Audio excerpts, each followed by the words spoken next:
ایک بار اپنے صحابہ کے ساتھ بیٹھے تھے۔ آپ نے ایک ایسی کہانی سنائی جس میں رحمت، توبہ اور اللہ کی معافی کا ذکر تھا۔ آپ نے فرمایا کہ ایک آدمی تھا جو بہت بڑے گناہوں میں ڈوبا ہوا تھا۔ اس نے اپنی زندگی میں اتنے گناہ کیے تھے کہ لوگ اس سے دور رہتے تھے۔ ایک دن اس کے دل میں خیال آیا کہ کیا میرے لیے توبہ کا کوئی راستہ ہے یا نہیں۔ وہ ایک عالم کے پاس گیا اور پوچھا، کیا اللہ مجھے معاف کر دے گا؟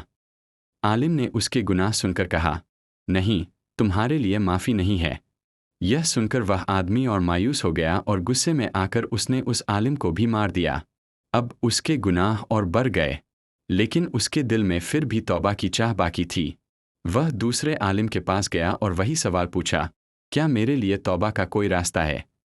اس نیک عالم نے کہا، ہاں، اللہ کی رحمت بہت بڑی ہے، تمہارے لیے بھی توبہ کا دروازہ کھلا ہے، لیکن تمہیں ایک کام کرنا ہوگا۔ تم اس بری جگہ کو چھوڑ دو اور ایک اچھے لوگوں کی بستی میں چلے جاؤ، وہاں جا کر اللہ کی عبادت کرو۔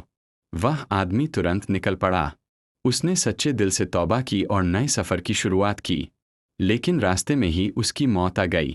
اب اس پر رحمت اور عذاب کے فرشتوں کے بیچ بحث ہونے لگی۔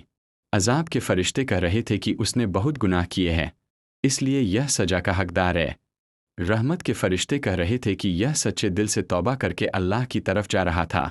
تب اللہ کے حکم سے ایک فیصلہ ہوا کہ اس کی دوری ناپی جائے، جس بستی کی طرف وہ جا رہا تھا اور جس بستی کو چھوڑ کر آیا تھا۔ جب ناپا گیا تو پایا گیا کہ وہ نیک لوگوں کی بستی کے تھوڑا زیادہ قریب تھا۔ اللہ تعالیٰ نے اپنی رحمت سے اسے معاف کر دیا اور اسے جنت میں داخل کر دیا۔ اس کہانی سے ہمیں یہ سیکھ ملتی ہے کہ انسان کتنا بھی بڑا گناہگار کیوں نہ ہو، اگر وہ سچے دل سے توبہ کر لے تو اللہ کی رحمت اسے ضرور ڈھک لیتی ہے۔